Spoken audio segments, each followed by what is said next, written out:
Right. I don't see Carlos. Carlos, are you there? Yeah, Carlos is there, but we haven't heard from him in the chat either. There we are. Yes, I am. Okay, good man, Carlos. And welcome to ITDI, a 1-month course on reflective teaching with John Fanslow. And John, would you like to stay here at the beginning or move over to the transcript? Let's go to the transcript. Oh, well, just before that. Okay.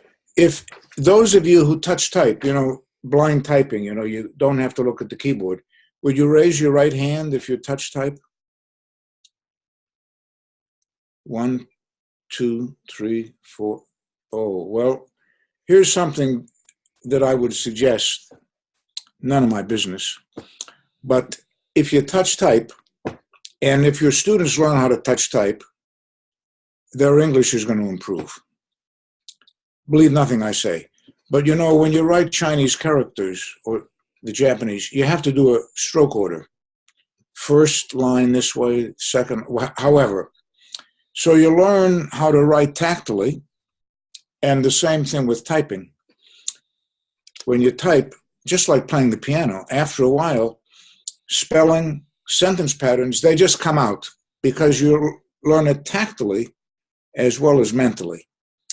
So I know a lot of people in different countries now, like in Japan, a lot of universities require that everybody has an iPad.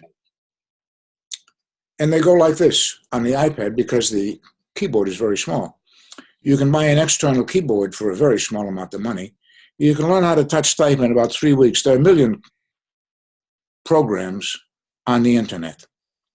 So if you and your students touch type, it will improve your language development a great deal.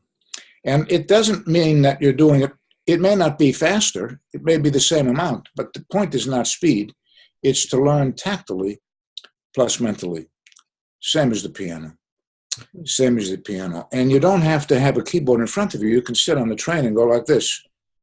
ASDF space, ASDF space, JOHN space. You can just do it on your lap. You don't need a laptop. So that's free. Nothing to do with the course. So I'm just curious, before we look at the transcript, we'll just go around. Martin, do you have any comments from transcript 1 that you made? From transcript 1, based on the teacher's description, I guess that the learners must be adults. It seems quite an unusual context, and I wonder what the teacher was aiming for. What kind of language did they hope to get? Because from the transcript, it's hard to really pin down what the aims are. If you didn't say that in your comments, you might write on your transcript, if you have a copy, it's not clear what the aims are. It's not clear what the aims are. Now, the teacher says in the beginning what he's doing, or she's doing, I don't know. But the relationship between that description of the context and what's going on is not clear, perhaps. So the aim is not clear. That's a statement. All right. Anna, NH, what is one of your comments? Yeah, turn on your, yeah, there you go. Oops. That wasn't one of the transcripts I focused on. Okay. Marina? We need your mic. There we go. Yeah. Okay, yeah. Can you hear me? So are you talking about the second one? The first one. Oh, the first one. Yeah, I do agree that it was not really like specific. I mean, in terms of the aims, yeah, that's the thing which I noted. But actually, I didn't focus on that. I focused on the second and the fifth. But in the same way, I do agree with this, like lack of like purpose or specified like focus or aim. Okay, Olga. Yeah, I noticed. Like, I looked at the interaction patterns, and I noticed how the teacher prompted the learner to try and self-correct their mistakes, and the learner could in some cases, and in some cases couldn't, and in some cases the teacher kind of pushed and involved others, and in some cases just let it go.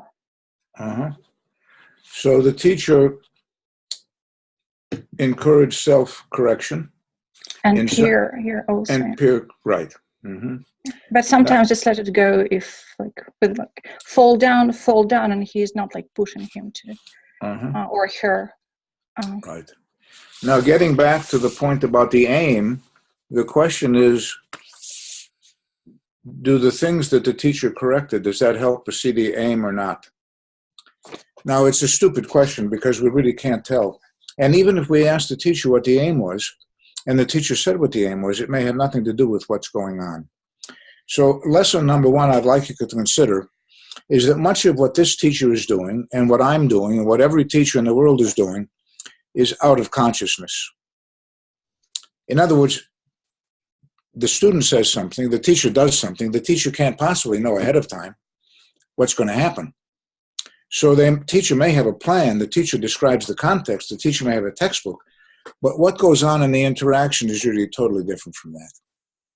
So if we didn't have this context, I think we'd know just as much as we do with the context. So the goal of this series of discussions we're going to have is to look at what's actually going on in the interaction. Now, did any of you count the number of words that the teacher said and the student said? I mean, there's no reason you should. But one difference you see here on page 1. Would you like me to go over to the transcript or not? Yeah, let's look at the transcript and look at the student 1 and student 2. Let's just count the words that the student 2 once. Count all the words the student said.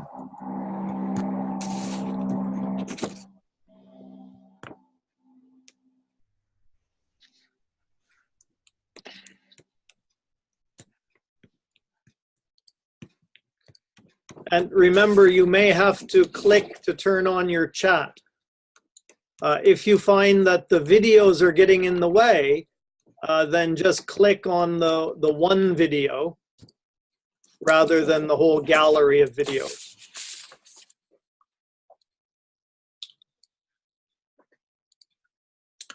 So on page 1, student 1 says 4 words, and then student 2 says 36 words, and student 1 says 29 words. And then how many words are incorrect when student 1, 4 words, yeah, I write something. How many are those incorrect?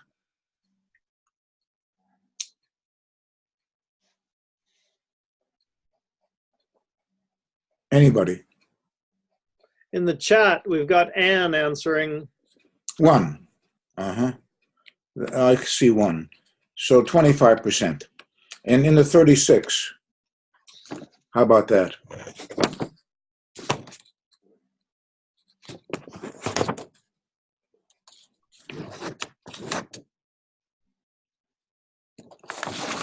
How many words are wrong in the 36? Yeah.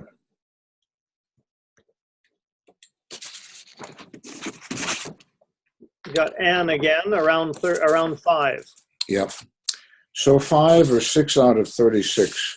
Now, one thing to consider is if you have a transcript like this that you do with your students, if they're making 1 error out of 4 or 6 out of 36, it means that they're talking about stuff that their language is not capable of dealing with. And so getting back to the idea of the aim, one use of a transcript like this is to diagnose what the students need to work on. So you could say that one aim of this has nothing to do with what the teacher said in the context and nothing to do with language that the teacher had in mind ahead of time, but to see that they have to do some work on past tense, some practice of the past tense. Because if the students talk like this every day, their language, from my perspective, is not going to improve.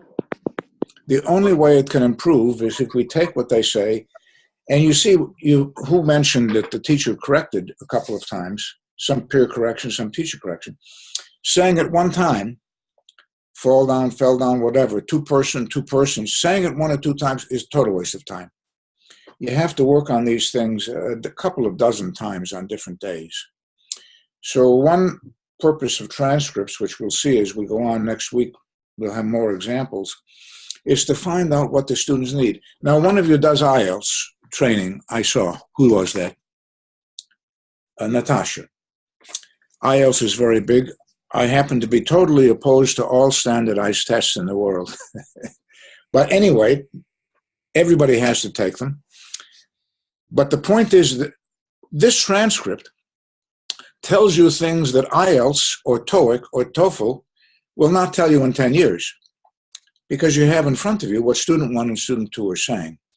So one purpose of transcripts, from my perspective, is to diagnose, to see what needs to be done. And let's go to the next page now. Same thing.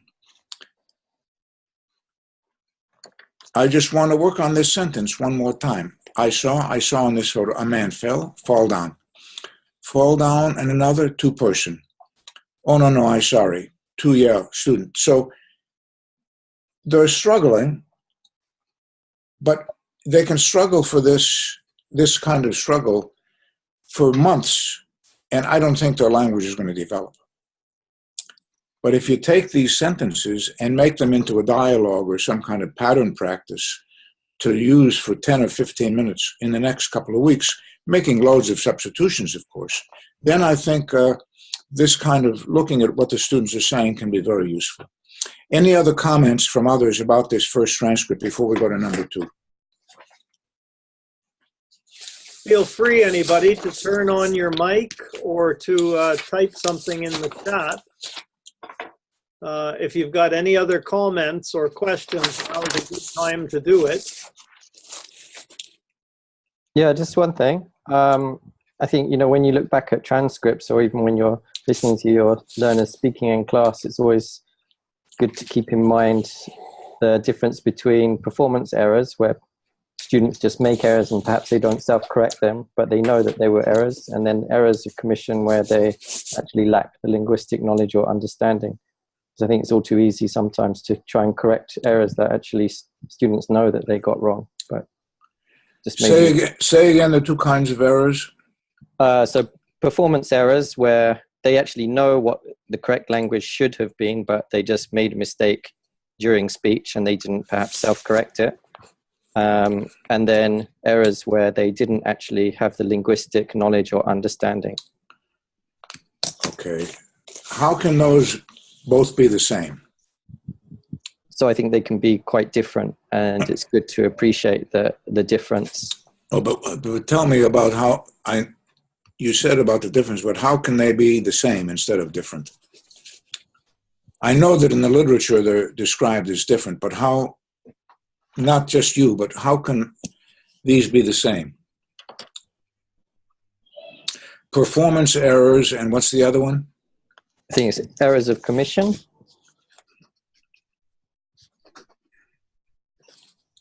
Commission? No. Yes. Errors of commission. And Ann Hendler has typed, both result in miscommunication. Uh-huh. Right. So performance and... Yeah, you've got errors of commission and also errors of omission. Things that are done due to lack of linguistic knowledge. Right. And also things that are left out. So you might also have errors of omission. Right. Now, for example, when I was a language learner, sometimes I had quite a lot of performance errors, but I didn't care about them because the communicative needs were being met. But then to have spent a lot of class time on going over all those errors and having to sit through a lot of time where the teacher's trying to correct the errors that I know were errors, right. Felt like a waste of time as opposed to focusing on other things. Okay, just let me write this down because, again, don't believe what I'm writing, but just consider this.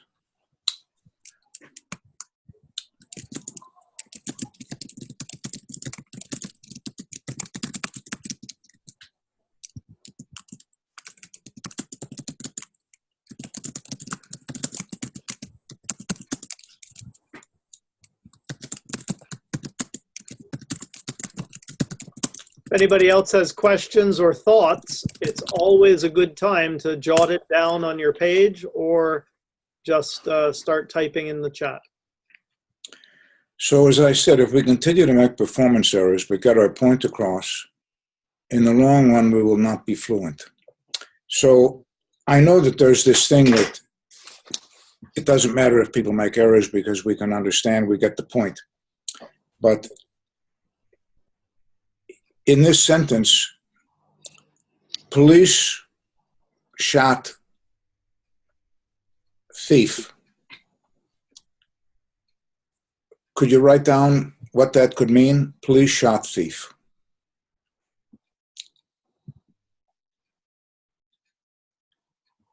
Type in the chat what you think that's meaning of police shot thief.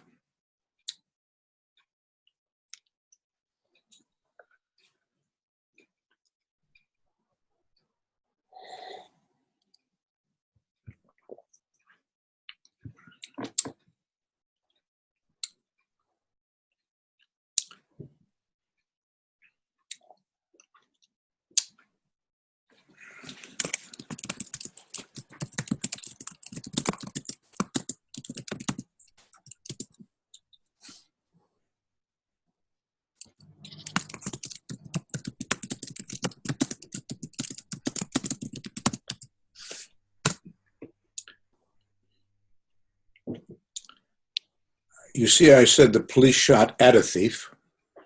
So you see, shot thief, you don't know if the police person hit the thief or missed the thief. And then in New York, well, I shouldn't say, I mean, I lived in New York, I shouldn't be against New York, but the point is sometimes, you know, there are a lot of drugs in New York and some other places, so sometimes the police shoot up a thief, you know, because they want to arrest the person for using drugs. Who knows? But the point is, if you think of the different possibilities of what this could mean, there are like 30 or 40 totally different sentences, and you have no idea which it is. So accuracy, from my perspective, is absolutely critical.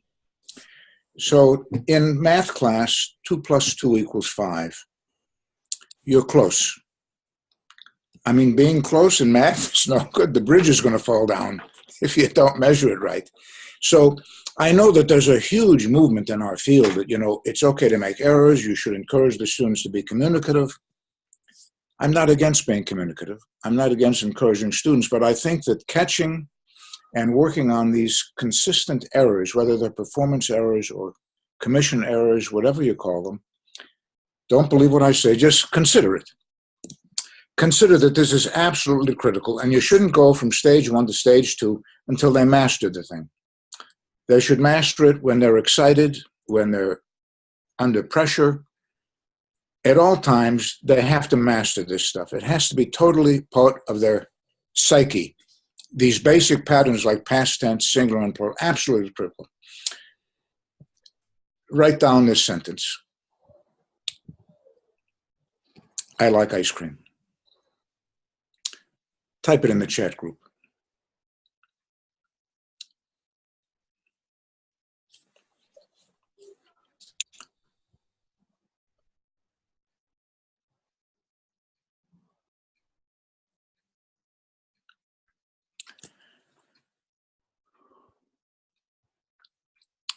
No problem.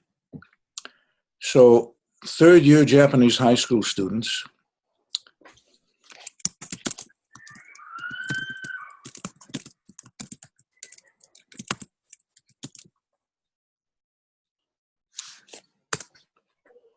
these are 2 things that they wrote.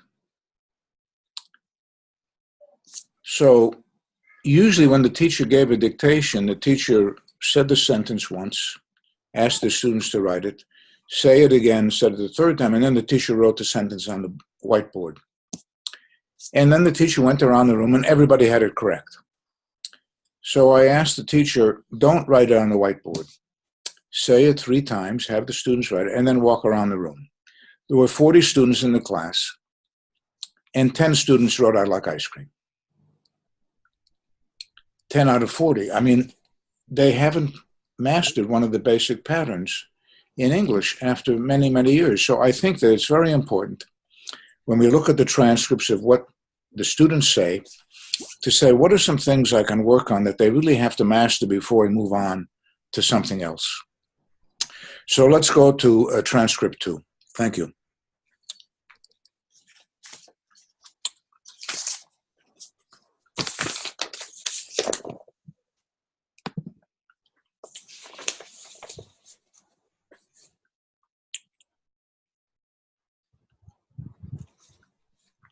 You're seeing transcript 2 there, John, are you? Yeah. Okay.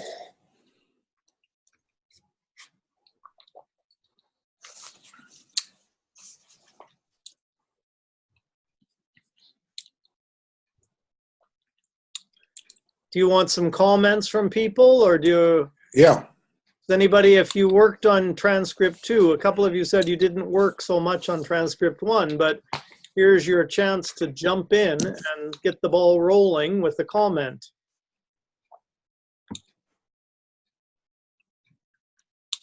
It's like that first day of class when everybody's being shy and not jumping in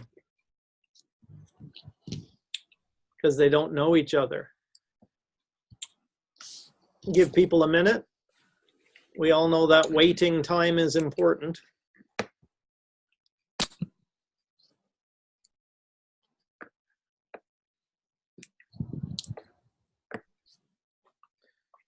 Then I usually make everybody stand up, and you're allowed to sit down once you've given an answer to get the ball rolling. You've all been there, huh?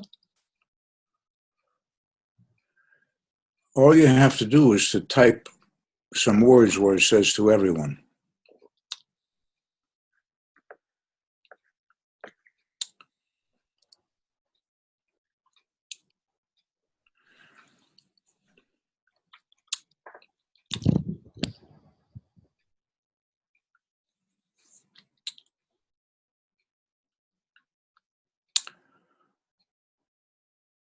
Well, we've got loads of stuff to talk about just with these two. I wondered if the students,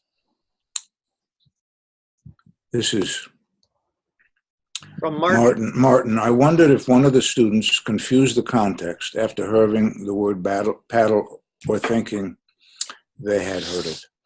Now, I wondered if one of the students confused. Now, I think that,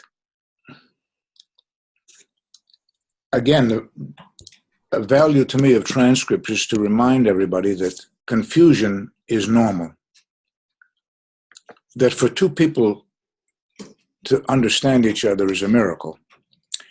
And one advantage of seeing a short transcript, and your students too, is to say, well, it's normal to do this. And then you have to know how to negotiate to clarify the confusion. So some people are afraid of confusion. You can't be afraid of it because you can't avoid it. It's normal. But when you look at a transcript, then this can be the next lesson. Now, the next point, we have to move on to something else because of the curriculum, the tests, the textbooks. I understand that. So what I tell people, if you have a 40-minute class, spend 10 minutes going over some basic things that nobody has mastered. And then spend the other 30 minutes doing what you have to do, following the curriculum or the textbook, preparing for the test or whatever. And in those 10 minutes, you can also teach the students some ways that they can learn on their own, which we'll learn about in the next couple of weeks. And one way they can learn on their own is for them to transcribe some of this stuff, correct it in their leisure or in pairs, and then use this as part of the 10-minute lesson the next day or 2 days later. So you go on with your regular curriculum, your regular textbook, but you take a little vignette like this that the students have transcribed or you've transcribed with them together, and you work on that for 10 minutes. So this is a way to take into account the curriculum. You have to cover the material. You know, here's another meaning of where's my picture? I'll show you. This is another idea of cover. This is the material, and you cover it, right? That's one meaning of cover is to learn it, to go over it many times. Another is you cover it. And most of what we do is we cover it because there's not enough time to deal with the amount that we are expected to teach in the short amount of time we have. So let's continue. Any more thoughts on number 2? We need more thoughts. Yeah, we've had some in the chat there, John. Take a moment and look through. Or more. Yeah. 6 new messages. Yeah, and everybody, you can drag from the bottom corner of the chat. If you put your cursor and just drag it, Oh, I got it. Okay. Longer if you want to. The teacher doesn't say very much compared to the students. Yeah. And again, if we count, which we don't want to have to spend time on now, but that's a very useful measure. How many words we say and how many words they say, and how many words do we say that they say are similar, like the same pattern or a different pattern. So we don't have to do that now, but that's something you can do with transcripts. You count the number of words you say, count the number of words the students say, and then somehow mark the ones that you both say that are similar, either the same pattern or the same vocabulary.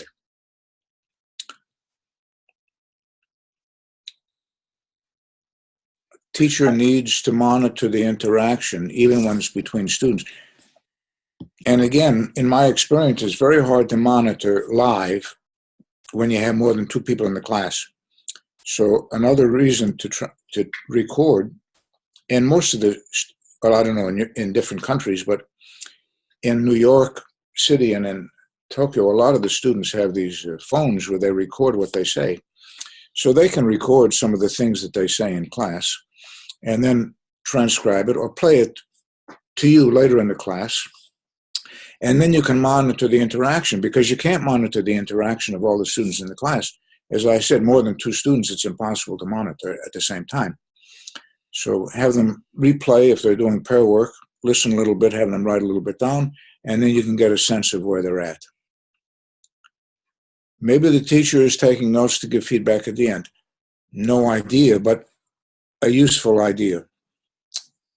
In addition to recording the students and then listening to the students, you can take notes and then later, because then you don't interrupt them. Then you do a little lesson. Incidentally, who's this person in Israel, Steve? Remind me. She did a course. Penny Penny She interviewed hundreds of people in Israel, not just Israelis, but, you know, in Israel, they got people from a lot of countries. She interviewed she sent questionnaires to a lot of people. I mean, hundreds. 90% wanted explicit feedback from the teacher, not from their peers, not indirect feedback, not try again, explicit feedback. And she defines it. I can't go into it here, but the point is, you can ask your students, what do they think about how you correct? Or if you let things go, what do they think about it? So when they look at a transcript and they see what you're doing, you say, now here I'm correcting you. Does that bother you? What's good about this? What's good about that? So again, they don't remember what you did in class all the time. But if they have an example in a transcript, what do you think about this? Do you like what I did or you didn't like what I did? And of course, they're not going to be honest, so you don't have to ask them live. You can just say, write down on this transcript what you liked and what you didn't like that I did. So it's totally anonymous. Yeah, I made that mistake very often in my earlier years, having students correcting each other. And then I remember one student trying to self-correct, and I said, no, it's not your turn. Somebody else is going to correct you now and make you feel terrible about yourself. Right. But the message I was getting across to them. So Penny's very true about that, isn't she? That they really don't want peer feedback. Right. So I again looked at the interact and who the teacher prompts. Looked like she's trying to involve the student who's fallen silent or fallen asleep or both. But, you know, we're looking at transcripts, which gives us about maybe 40 or 50% of what's going on. So if you have students who have phones and they can do a video of interaction or pair work, or you can put a video in front of the class and then look at it with the students. Some of the students are going to be sleeping maybe or not, but maybe they're tired. I mean, in other words, I'm just saying that much of what goes on in the class is lost in a transcript. And if we had another course, we can look at the difference between transcripts and videos. For next week, I'm asking you to look at a video of some student interaction, and you'll see what a great difference it is between just the transcript. But we get some sense because we got okay, and in the first transcript, here we have aha. Hanai says aha, whatever. So they're coming along with natural language. So let's see. I got the same request. Martin is the same. Last one. I get the same request. Any more comments? Yeah, Martin was referring to same request for getting feedback from his students Right. in Taiwan directly. Okay, now let's go to 3 then. Transcript 3.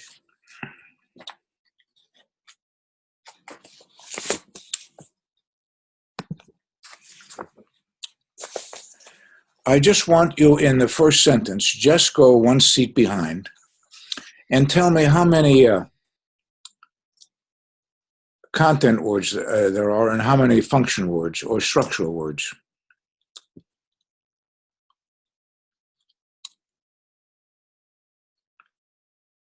These are odd terms maybe, but content words have to do with experience. We usually teach vocabulary. If you look in a dictionary, you look up the definition of certain words, but if you look up in the dictionary the definition of it doesn't help you very much. So the structural words are ones that can fit on one piece of A4 paper. At, the, in, a. So how many in sentence 1? Would you just type in, because it's a little sometimes difficult to determine which is which. Are you asking which words have real meaning? Yeah, experiential meaning. Yeah. Just go one seat behind.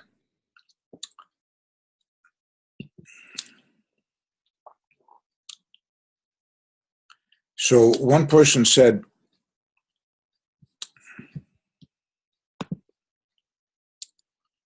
everything except just.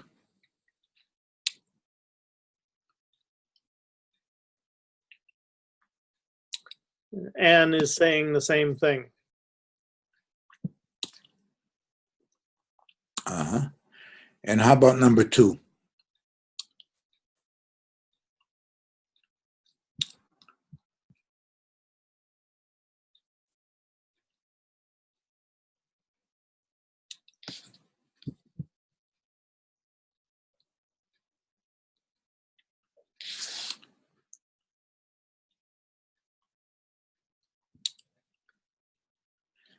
Carlos, you said actually the whole sentence has a meaningful purpose. You mean just go one seat behind? Could you type in the answer to this question, Carlos? He says yes. Oh. He just typed. Right. Well, it has a meaningful purpose if you know the meanings. So one teacher, when she went into class every morning, she said, when I call your name, tell me if you're present. And after a week, the mother of one child visited the teacher and said, my daughter complains because she said that every day you say you're going to give her a present, but you never give her a present.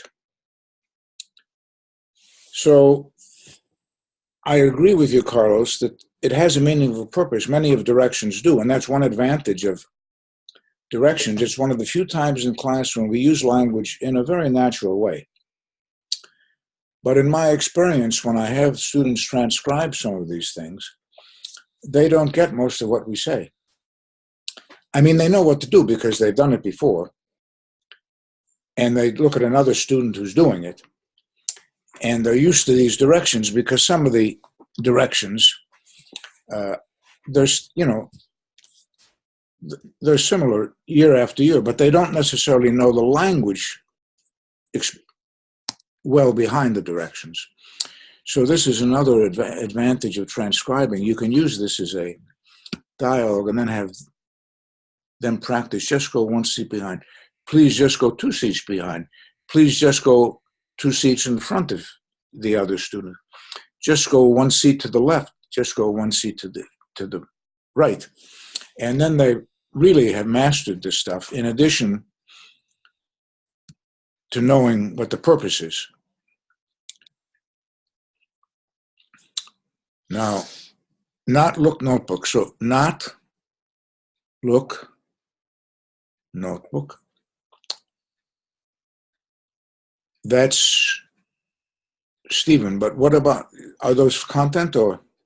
Yeah, I think if they get those 3 words, they're going to understand what they should not do. Exactly, and that's a big problem. Because the function words like at and if, we don't hear. So another reason to transcribe is they say, oh my God, this is what the teacher has been saying all this time. I had no idea. Again, they can do what you want them to do and miss half of what you're saying. But we don't want that to happen. So 7 content, Taka, let's see. What are the, put in the function words, Taka. Not, to, at, your, if, you. Not, to, at, your, if you. I have 6 function. So some are kind of part function, part structural, and part meaning. But usually you is categorized as a structural word, even though it has experiential meaning, referring to a person, obviously. Anybody, we won't dwell on this, but it's just very important, I think, to realize that they can understand directions and do what you want them to do and not really get most of what you're saying. Most of what you're saying. Now, many of you have studied, I mean, most of you have studied English as a foreign language. Many of you have studied other languages. And I studied Spanish for many years. I'm terrible. But the point is I could get a lot of the stuff, but I didn't know the en, de, and all those important words that go in between. Let's go to number 4. You want to go transcript 4? Yep. Here we are.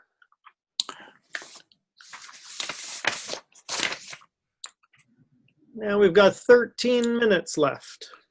Okay.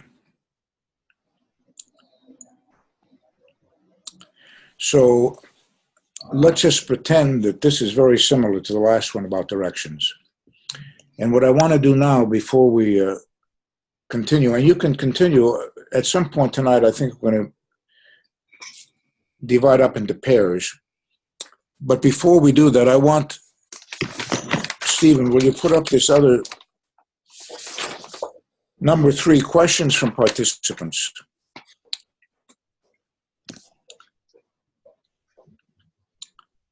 Yep, there you go. Now,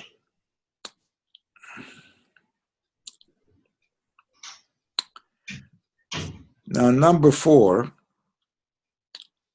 is a very common question. If I ask 100 teachers, maybe 99 will want to improve their teaching and they want to be a good teacher. I mean, I don't want to be a bad teacher, even a mediocre teacher. But one idea is when we look at transcripts, instead of looking at whether we're doing a good job or a bad job, we just step back and try to see what we're doing, ask the students what they understood, what they didn't understand, what was useful and not useful.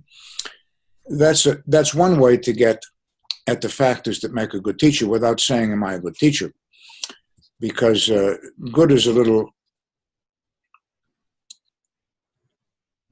elusive. So you get more specific comments if you sometimes ask students to draw pictures of what they like that you do and what you don't like. We asked some students in some different classrooms, and it's amazing what some students said, I don't like the teacher's perfume. I mean, that wouldn't occur to me in 100 years that they didn't like the teacher because of the perfume.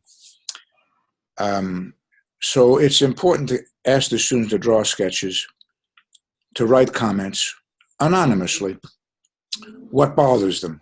And that might be a way to get at interacting in a more engaging way and in a more positive way with your students. Now, if you go to slide 3A, or handout 3A, see, a lot of people are asking basically what is reflective teaching, which is a very elusive, slippery term. So I just like, here's a definition, you can see it's a definition, you can read it.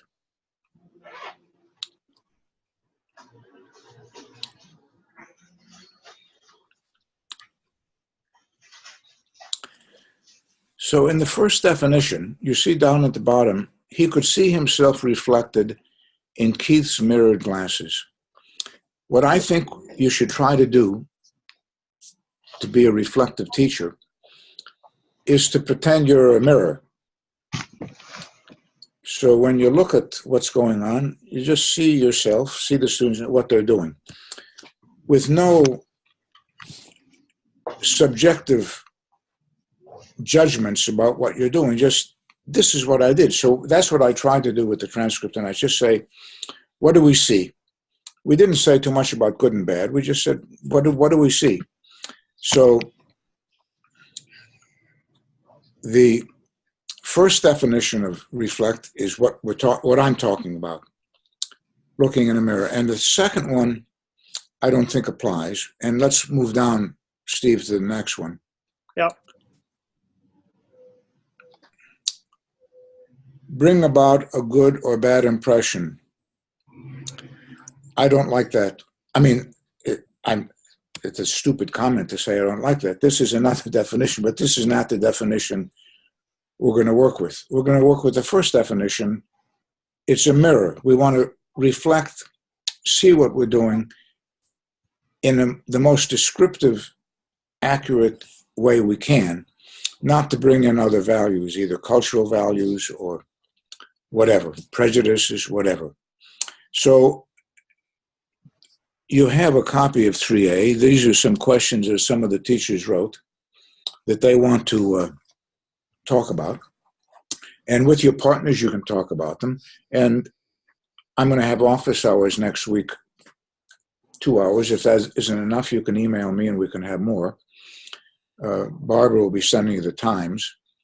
But talk about these things with your partners, the transcripts that we went over, and then we've got some tasks for you to do next week with some new transcripts.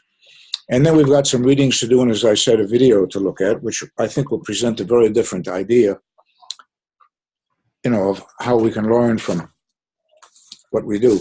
Now, I'm just curious. We can take that slide down, that handout now. Say again?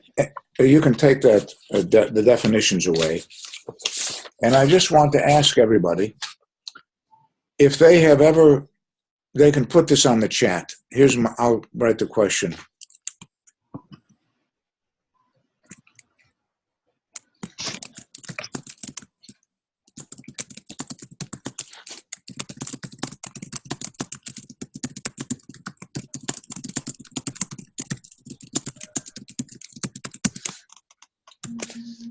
Would you just answer this question?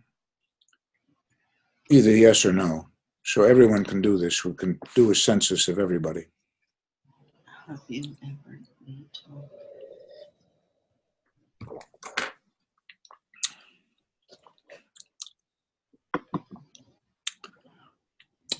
Now, again, there are two kinds of questions. Well, there are many kinds of questions, but sometimes people classify questions into two kinds. Ones you know the answer to, ones you don't know the answer to. This is a good example of one I know the answer to, so in a way it's a terribly stupid question. So I didn't answer it to do a census. I just asked the question to remind you that in any other service industry other than teaching, recording the interaction is standard behavior. But when I've asked teachers through the years, have they ever recorded and transcribed their classes? The only ones who have done so because it was an assignment. They're taking a Delta course or CELS, or they're working on an MA pro, whatever. They don't do it regularly. They do it only because it's an assignment. I know of hardly any school district. There are many school, I shouldn't say that. In Florida, there seem to be many school districts where they have teachers record and discuss their classes.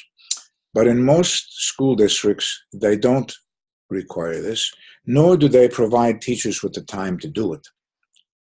So one of the reasons that I suggest that you do a transcription between now and next week that fits on a piece of A4 paper is because you don't have time. Even to put a transcript on A4 paper will take 15 to 35 minutes minimum. To transcribe 3 minutes, it takes a long time.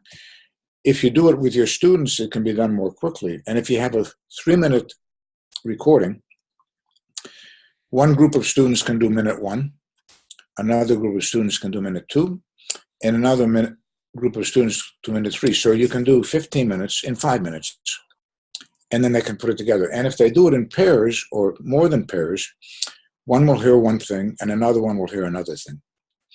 If you do it alone, it's very difficult because you don't hear a lot. So if you do it with your partner, it will be easier. If the students do it with you or they do it with each other, it will be easier because each of us hears something different from any communication.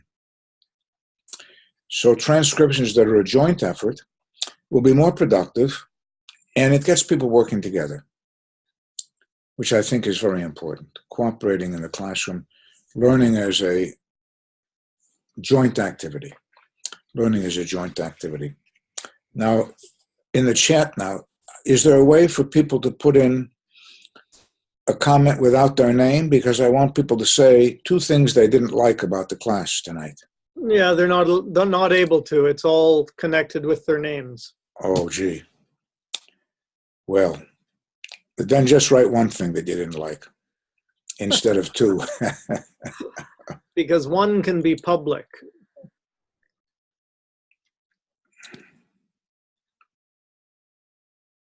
Well, no question we have more time. And that's why I know it isn't much, but during this week, I'll have 2 hours when I'll be happy to Skype with you.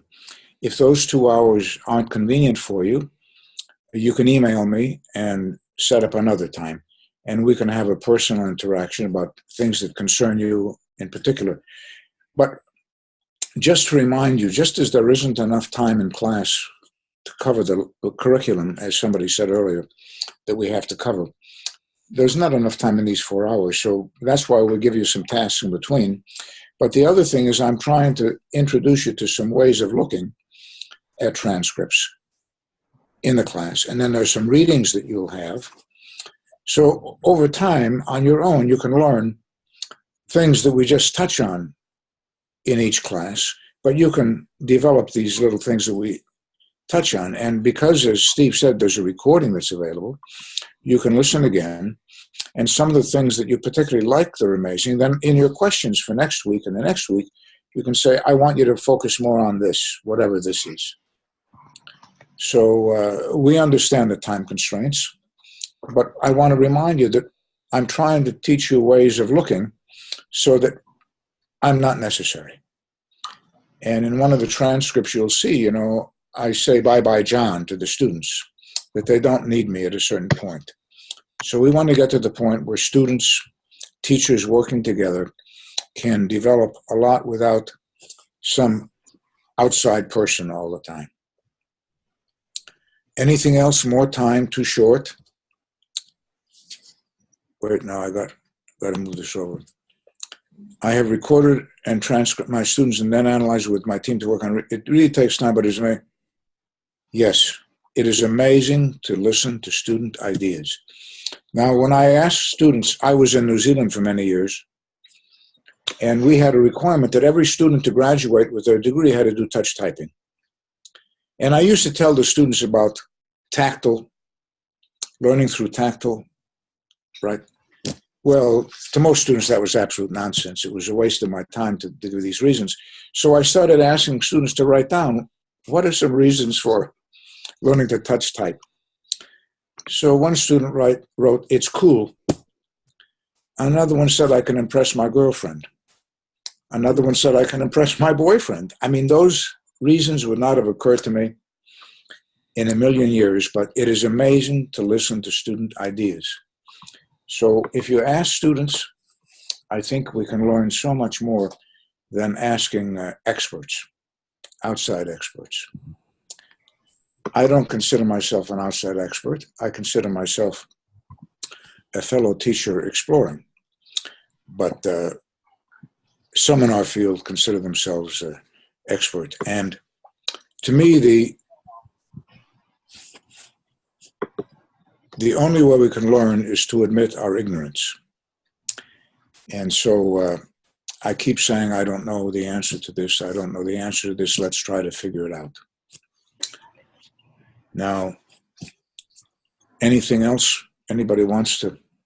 I think I'm going to bring us back to the main. I'm going to shut down this sharing and bring us back to the main part, okay? Okay, and is Barbara going to give this? Yeah, she's got it all done. It's all going to be in the email that's sent out to everybody. Right. So we don't have to do it here, just to explain that there's going to be a pair work assignment and another assignment you do by yourself. It's all laid out clearly. If you don't understand, then for sure come back and send us an email or a message in the Google community to say that you're unclear or lost or don't know what to do next. Please don't waste a lot of time thinking too hard if you don't know. Just ask somebody, and we'll all be really good at this very quickly. Martin, is your daughter and your wife sitting in on this? I just see a picture of your daughter and wife. That's just on his, that's just when he turns off his video, for some reason that pops up. Oh, well, anyway, if others people want to turn off the video and put on a picture of a flower or whatever, that'll be interesting. Nice to see different people in addition to just our fellow teachers. So, Carlos, remind me where you're from.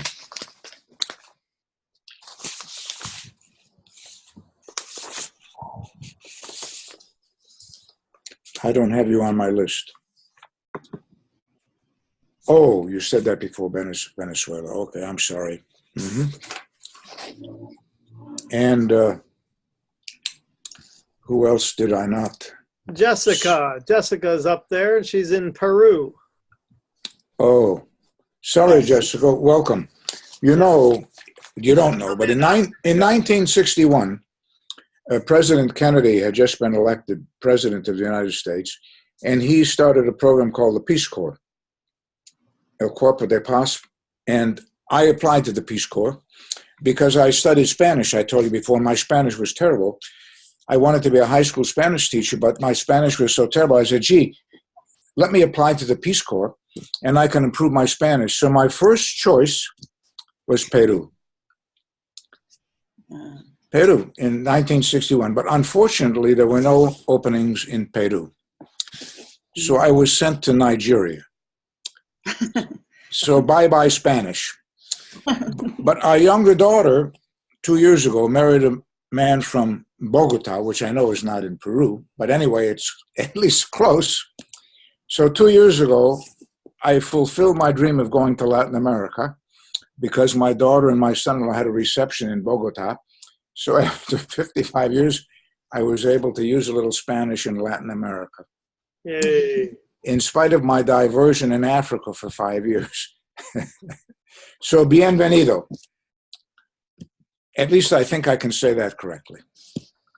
So everybody, we're going to turn off the recording now. And John, are you going to wrap up, or are you going to sit around for a few minutes? I'm going to sit around, but I want people to be sure, and Barbara's going to arrange this joining the partners, right? Yep, all in the email. So I'm going to be here.